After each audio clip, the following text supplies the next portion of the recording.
Whatever, man. What's going on, man? Not much, man. How are you? Happy 2018. I know.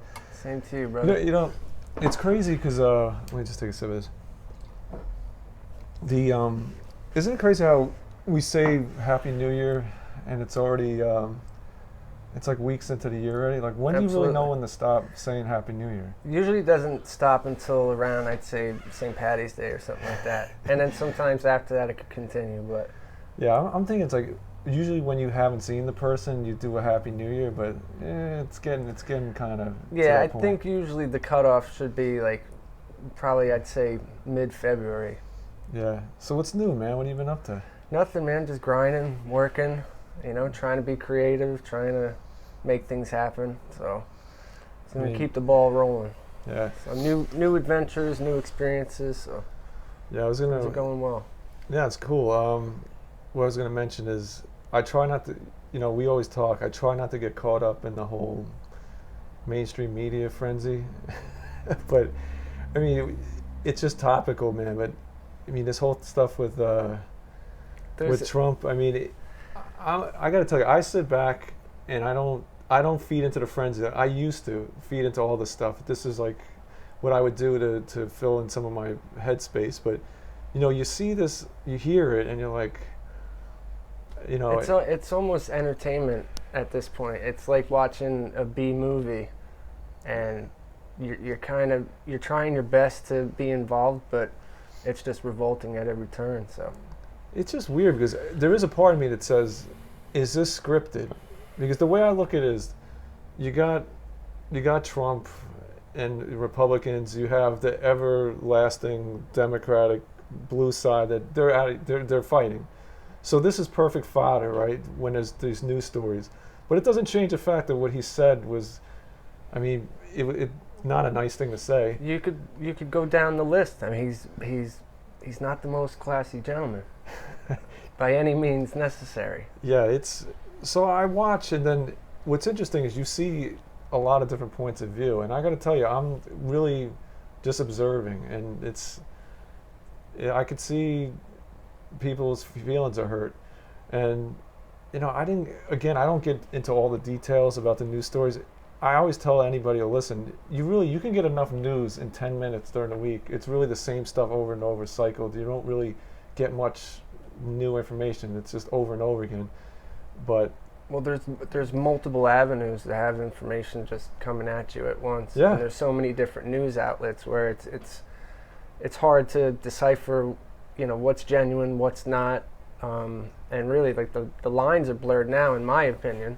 Yeah, without a doubt. I mean, if you one of the things related to that with this whole Trump story is, this is the shithole country's comment. Yeah, I mean, yeah, exactly. I mean, that's today is the 14th of January 2018. So yeah, this is pretty fresh in the mainstream media. But for anybody to listen, I always say, is this something, it really happened, people really have feelings, it's not a cool thing to say, but at the same time, I often wonder, like, is this scripted? Like, is this guy or somebody pulling the strings saying, hey, say something inflammatory, you'll get your voting base excited, and because some of the stuff, arguments from Trump, I think he said, hey, I'm just the one, this is what people really think, I'm just the one that says it, which is still in bad, as a leader of the free world, it's still not the best. That's bad form, right? Why? It's certainly bad form, and this is just my opinion, but this has been kind of his MO from the start, and he got people's attention, and whether right or wrong, there's a lot of people, especially in the beginning, that felt the same way he did, or were agreeing with the same things he was agreeing with. But I think, when you're a leader of any country, but especially a country like the United States and what we're supposed to stand for, there should be a level of class involved, the way you carry yourself. And some may go down, some may go up, and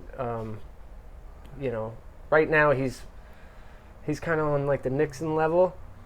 Yeah.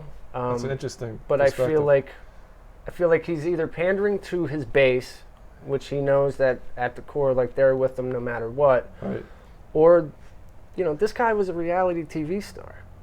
He knows how to play the game. He's been doing it for years. Yeah. That's how he got in office. Like I say, man, it's this this rectangle that we look into every day, our phones, our TVs, it's theater. It really, it's theater, and I know it can sound insensitive saying that, to say, hey, you're downplaying what this guy said. I'm not. I'm just saying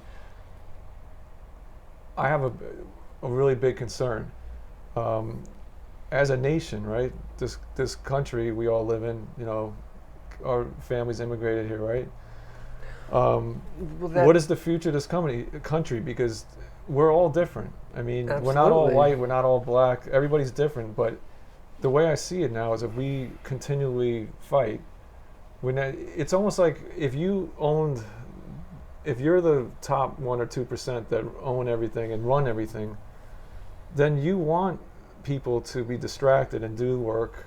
Middle class, even upper class, are doing all the work.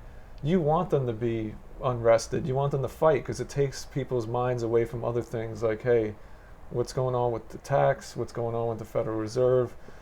Well, you think about it, like, are we just predisposed? Are we just destined to be fighting each other? And it's sad, because when you say things like this, in my opinion, you can come off. I can sound like, hey, you're being insensitive to like, for example, African American in this country. You don't know what they went through, and now you're just kind of saying, hey, let's all be friends. But we can't be like, I don't know who's throwing up in the news. We're not Sweden or homogenous, one ethnicity. We're not. We're white, black. Yeah. We're everything. If we can't. That's the reason why we are who we are today as far as a country, is because of all the different races that came together and were able to build the country up. 70 years ago, 80 years ago, the shithole countries were Italy, Ireland, Poland, Germany, and it was a lot of the same kind of reaction when some of the local Americans or people that have been here for a few generations were actually kind of outraged that all these people from other countries were coming through. But this is what we're built on. This is who we are. Do I think that nowadays people are a little overly sensitive? Absolutely. Dave Chappelle? Yeah. Well, it doesn't. He had a good point though. Yeah, but you could look back at race relations, or just, obviously the Democrats and Republicans, they're always going to not see eye to eye, and the whole idea of picking a party is kind of pointless to me. We're all in this together. But race relations have gone from, in the 80s and 90s, I was a little kid, but we came from the Bronx, and it just seemed like you could say something to someone and it wasn't like a huge outrage where it's like, oh, you're a racist or you're being insensitive. So I just think you have all these subgroups of people, and you have people who believe what they believe in and don't want to be offended, and hats off to them. Like, it's good to be passionate about something, but it's almost like a recipe for disaster, because I don't agree with what he said at all. I feel like it was a classless act, and someone in that office shouldn't be speaking that way. Like, I don't give a shit if you're with your friends, like, off camera and talking, but when you're addressing people and you're addressing nations such as Haiti, who were essentially decimated by an earthquake, and are still trying to get their things rolling, to put that out there, you got to deal with the consequences and how you're going to be perceived. So it's just, it's a very, and it seems like he's just doing it to do it. Yeah, well, that's the thing. I take a step back and I go, I don't try to feed into it, because I really think that a lot of this is just theater. Whether It just is. It doesn't make it right. People's feelings. I mean, I know we all, we're in the Northeast, right? We know plenty of Haitian people. You know, it's not cool. I mean, you look at people, you feel like, hey, that they have feelings and they come here for a better life, and nobody wants to hear that. It's almost like this guy, he does it on purpose, but he thinks out loud. And there was, I mean, just to drop some stuff here, I watched SNL, and Michael Che had not Michael Che, yeah, he had some funny jokes too, but I meant to say, Chappelle said something that was really hilarious about Trump, and he made a good analogy. He goes, and I've done this, when you fly, I don't like flying, but I fly somewhat frequently, and everything's cool, but when you get that turbulence, the first thing you do as you're being calm is you look and see people around you, if they freaking out, and then you look at the steward, the flight attendant, and if they're calm, you're like, all right, we're good. Yeah, we're fine. But when you look at and she's panicking, you're like, and that's what he said about Trump. He goes, Trump was saying this stuff, his upper lip was sweating, and like he goes, no. Oh, man, when his mouth was sticking together. Oh man. But I mean, he's on point. But what's cool is that you can have, Chappelle takes a way of taking some comedy and making kind of mending fences, and I that's why I'm saying the only way we're gonna survive. Because I mean, I'm middle class at best. We're doing the heavy lifting, the working class, everybody. We're in this together. Yeah. Unless you're Mark Zuckerberg or Jeff Bezos. This shit doesn't affect you as far as those guys, but for the majority of us, together, it's all coming. It's all going to come down on us, and we have to do what we can to kind of find some common ground. And I mean, if this guy's pissing everybody off, maybe that could be something that we all come together about. But it does, you can't. You make a great point, because a lot of people are coming together over the fact, like, what's up with your boy? Yeah, what's up with your boy? He's bugging. He's bugging. But I always talk about peace and love. It's because I often think, like, we are not a country like the Scandinavians. I mean, they have immigration, but they're pretty much a homogenous people. We are not. Yeah. We're always going to be different. Right. I'm always going to be white. Someone, African American, black, Indian, you're good. We're different. But what I try to say is, like, are we supposed to all become one, or can we coexist as, you're an American, but you have your Irish heritage or your Christian heritage, right? Or you're African American, but you're Muslim or whatever. Can we ever be at one? Are we destined to fight each other? This is the question. I think it all, and I can't tell you I have the answer. I worry, because I'm like, what? Maybe this concept, and let's not forget the big, 800-pound gorilla or white elephant or whatever you want to call it, is that people of color, especially obviously African Americans, had their entry into this country was not cool, and it's something that. And it's a black mark, not to have a pun. It's just not it's something in history that, it's a sensitive thing, and I wonder, And it doesn't. It's not going to go away.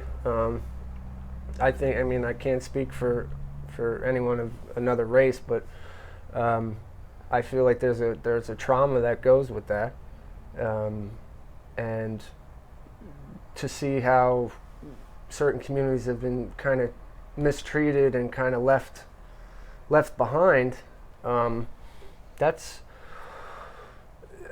I don't know what I would do, and then you have a president after the first black president, Barack Obama, which say what you want about him, whether he did things correct or not. I mean, he made history. He was extremely articulate. Yeah. Someone that a lot of people could look up to. Whether you agree with his politics or not, that was a very special moment, a very powerful moment for this country. And then it almost, now you have I don't want to say the exact opposite, because I don't want to speak for him, but he's saying things about, countries where the majority of them are black or people of color, and referring to them as shithole countries. I don't care who you are, that's going to affect you. Yeah. So it almost feels like we're taking a back seat, or we're going backwards. And, you know, if I see him say something that affects me, I could only imagine how other people feel. So I just think that he's misrepresenting the country. Not everyone in America feels that way. No, they don't. I mean, it's. And this guy is, let's not forget, reality TV star, millionaire. Theater. It's theater, yeah. And came from money. So he may be a little bit detached, more than you realize. Yeah, I mean, definitely. And this isn't an anti-Trump podcast or anything, just, but these are current events. These are things that are happening, and it seems to be happening on the regular. So it's either they're feeding this guy this information, but I just can't get my head around why they would do that. Control, though. Yeah, no, it is control, and it could be used as a distraction to kind of, you know, almost like a divide and conquer tactic to keep us. That's what I'm saying. That's my point. I mean, it doesn't make it right, but sometimes I learned to just detach from mainstream media news, and I don't take a side anymore because I think it's rigged. Yeah. And it doesn't mean, you know, I also used to not care about I didn't have a high opinion of people. It's like, oh, I don't vote, I don't do any of this, I'm just, you know, it has nothing to do with me. I'm not saying that, but I try to, as you age, you try to think, you critically think about what's really going on. And I used to worry, like, oh my God, what if so-and-so does this and gets into this? I don't worry about it anymore, because you know what? This world, a lot of this is it's like a tanker. It's moving along. And to wreck it or it takes a lot. So Right. Someone like Trump I'm not saying this, he's a puppet.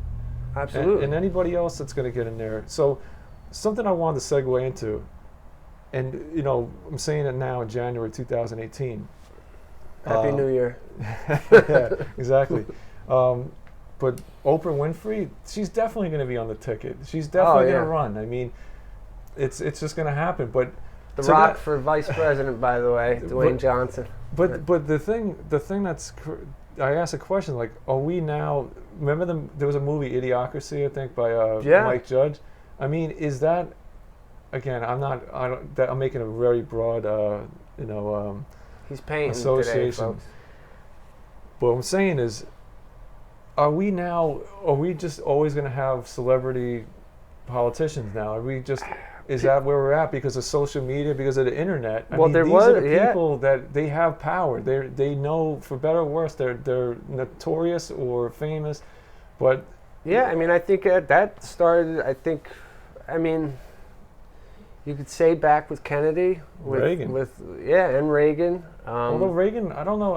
Kennedy, I mean, for as far as the good looks, and he was loved around the world. Mm-hmm.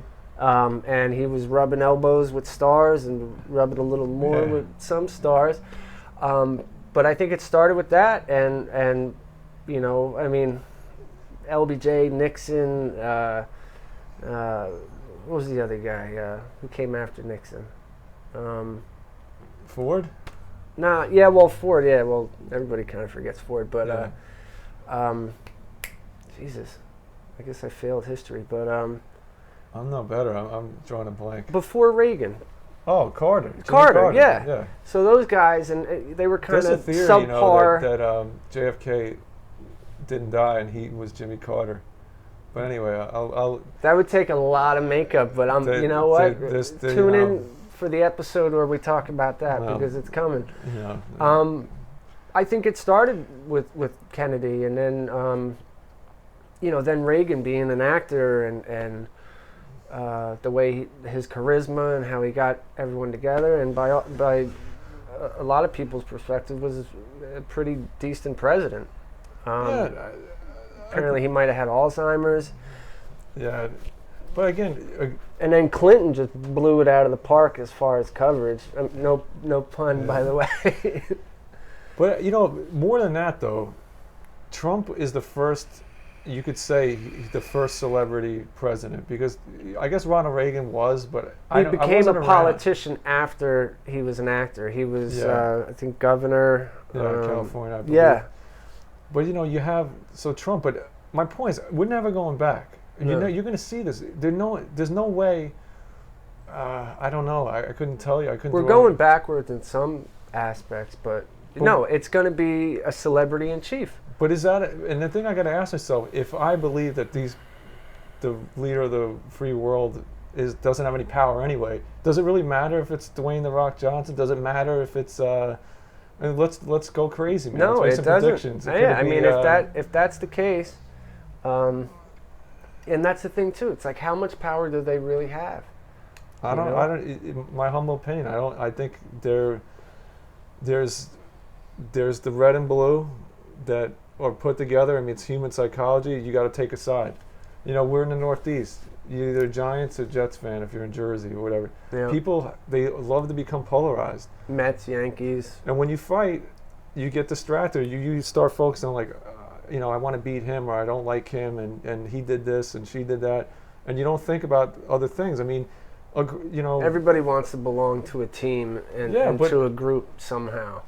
And think about, for example, people really need to start thinking. In this country, you want to own, to have some type of wealth, you want to own property, right?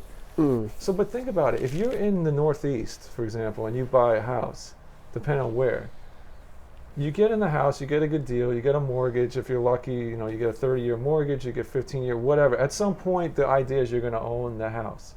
But the joke is, or to me, is that, all right, you free and clear your house. Now what happens? Well, guess what? You got $12,000 in taxes in perpetuity. Yeah. And if you don't pay them, you know how that goes. Absolutely. So, that's the thing. Is like, if we weren't fighting each other, we could say, well, why in this country, why when I buy a piece of land, why isn't that my land? Yeah, now, absolutely. Why? Oh, well, you're being naive. You got to pay taxes for, yeah, we pay taxes, but look at the amount of taxes. I mean, it's $12,000 a year is a little ridiculous. It's insane. And that's not a lot. I mean, in places it never in Jersey, used to be New York, that way. it's even crazier than that. So it's but I'm always asking the questions. Looking, and to kind of go with what you're saying with that, I'm recently in the process of buying a house, and there was no real difference, from say 175,000 to 200,000. There really wasn't that much of a difference. 175, 185,000. You were lucky if you could find something with 3 bedrooms. Sure. And even with 2, they were stacked. Right. And so you get up a little bit, say 220, and your taxes are $6,000 a year. So your payment is somewhere around the area of maybe $1,500 a month. But then you find a bigger house far away from not civilization, but anything. Yeah, where your job is. Yeah, absolutely. And the house is cheaper, but the house is more expensive, but the taxes are skyrocketed, or the taxes are cheaper, but the house is bigger, so there's no real wiggle room in your payment. Maybe $30, something like that. So it's quality of life trade-offs. Yeah, right? and it's a highway robbery, man. I mean, you have the majority of people are middle-class people, maybe making $50,000 to $80,000 a year, and you sign that contract, and they got you. Yeah, and it changes your whole point of view, and your. And it never used to be like that. I mean, there was a time where our parents and. You could make Yeah, let's get into the baby boomers. You can make $40,000 a year in the city, move up. You'd be living large, right? To the suburbs of New Jersey, 4 bedrooms. Yeah. Full basement. Like $65,000. Yeah, and then you had overtime too, which is pretty much dwindling at this point in a lot of companies. But we're going backwards. We're not going backwards. We're going into this whole area where, I mean, people are starving and they're working full time. Yeah, there's a lot of stuff going on. I mean, I'm always trying to find the answers, and I'll tell you. We're kind of spitballing here. We're going all over the place, but we're. I always like to say, hey, I'm not gonna lie. I'm grateful. Every day I wake up, I'm grateful. I was lucky. I had a lot of things in life that were better than. I had a lot of opportunity. And I learned, I used to think that working was, work ethic. You just work, work, work. I probably worked so long in my 30s, I don't even remember. So it's almost like I was in a time warp. Yeah, I mean, one of the hardest workers I know, is you. So. Oh, thanks, man. But what I'm saying is that I wish I would have stopped and meditated a little bit and really been present. And I tell you, as time goes on, we'll talk. We've chatted about this before, but hard work good and hard work fine, but first take care of head. Yeah, I mean it's it means a little something. Yeah. But it's but the state we're in now, it's crazy. Like stuff like Amazon, it's ubiquitous, right? So it's everywhere. Everyone uses it. It kind of, the use of Amazon as a product, delivery and the products goes from, I'd say, people who maybe are on assistance all the way up to, everyone uses it. And I feel like a hypocrite because I'm like, this stuff it's changed the way we think, and it's going to impact jobs. It has a lot to do with artificial intelligence. This stuff is all tied together, and algorithms, things like that. They track what you buy. It's not the same anymore. And the crazy thing is, what jobs we've become in this country. We're very good at being consumers, and But well, the Ford Motors of these times is Walmart and Lowe's but and, think and about Home it. Depot and With no disrespect to anybody, when you go to work every day, any work is good work. You put in your work, but it's not realistic that we think that that people are going to be able to support themselves working at Walmart or something, where, especially if they're not in management even, because as Walmart and these big companies, they're not in the business anymore of saying, well, I want a guy that's going to be 40 hours and I want to get benefits. They have lawyers and they write it so that you can't win that game. Right. Because it's not in their benefit. And my whole comparison was just because of where they are as far as the top companies in the country. They're making the money of Ford Motors and all these. But it doesn't come back, right? No, so, no. and I'm not calling out Jeff Bezos, but the guy's brilliant. But you beat the game. You have a great product. Amazon is running. It's like they're Usain Bolt, and there's nobody else. They can't even see anybody. No. There's nobody. Walmart tried to get there with Jet.com. I used it once or twice. There's nothing out there. No, they're shutting it down, man. They're running things. But think about what's going to happen. I'll put this out to you. I knew a couple people that worked. So when Amazon fulfillment comes to your town, it can be a really good thing, especially for the town. They bring a lot of industry, tax base. It's good for the surrounding places. But the folks that they hire, on paper, it looks like a better gig than if you worked at Amazon fulfillment, meaning just as a worker going in, get a locker, you put your cell phone away. Yeah, sure. Keep going. You put your stuff in a locker, and then what happens is, from what I understand about these places, talking to people who've done the work, you're surrounded by robots and machines, and the only reason you're there is they just have not figured out how to get a robot efficiently to stand up, move forward, put a box in here, swivel around, do something. As soon as they figure that out, those jobs are gone. And by the way, those jobs are already terrible. Like those fulfillment jobs, they're not fun jobs. They're actually pretty physical. You should see the self-checkout lines usually. That's the first step. I don't know how we figure this out. And here's the other thing is, people are not, like there was a song, you're probably too young to remember, but there was a song in the 80s. It was called, I think the name of the song was called People Are Still Having Sex. They are still having sex. And people are pumping out crazy amounts of kids. So you're bringing all these people on into the planet. Because there's no restrictions on that far, but we might get there. As a human being, go for it. But I'm saying, it's like, I'm petrified. Like, how do I know that my kid, if I, drop dead, how in the game of a middle-class person raising your kid, sending them to college, which we'll get into as well, there's no guarantees, man. And like you can It's almost better off learning a trade of some sort. And but even that, there's no guarantee there either. Yeah, but you bring up a good point, because if anybody looks this up, Mike Rowe did some really interesting. Mike Rowe is the guy. Jobs that nobody wants. Yeah, dirty jobs. But he did a whole thing. I think he did. Good show, by the way. He talked to a bunch of students graduating, and he gave them some straight dope. He's like, hey, these jobs.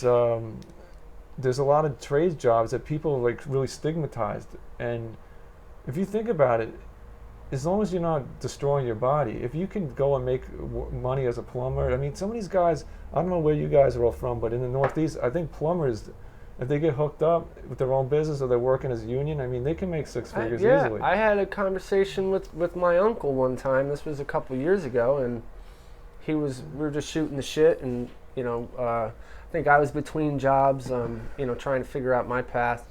And he had mentioned that his father was a plumber, and he said at the time he wanted nothing to do with it. He could have taken over the business and everything else and wanted nothing to do with it, thought it was below him. And looking back on it, he said, I wish I did it, because those guys make money, they bust their ass. Is it a quote-unquote dirty job? I guess.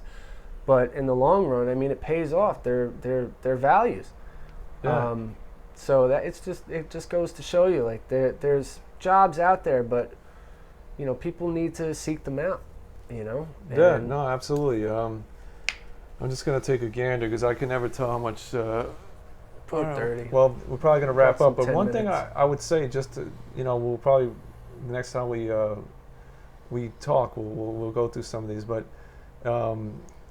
rolling into that, I have a big opinion about this. Is American college. So maybe we'll say that for the next time. We can touch on it a little bit, and then we'll just. Yeah, well,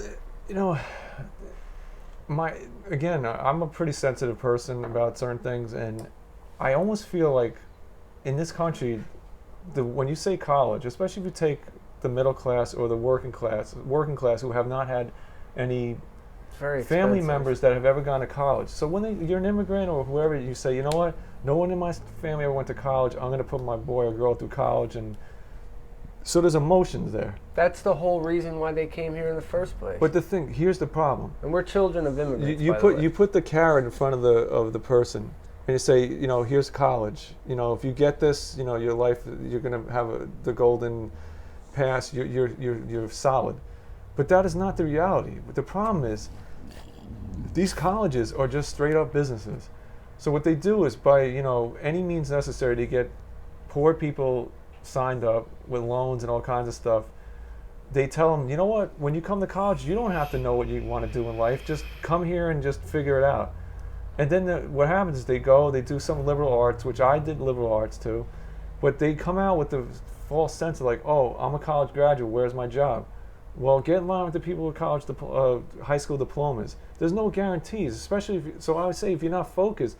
And the businesses, being the college, they just keep taking the money, and it's a disingenuous thing, but it's almost, we're talking about it, but if you talk to somebody, not even just an immigrant, but someone who's on the up and up, and you try to say, hey, maybe college isn't for you, it's almost like a religious experience, bringing up religion or politics. They're like, how dare you? And they take it as an insult. You think you're better than me? And I'm just saying, think it through. Even with my own children, I would say, if you're good at this, think about what you want to do, because you know what?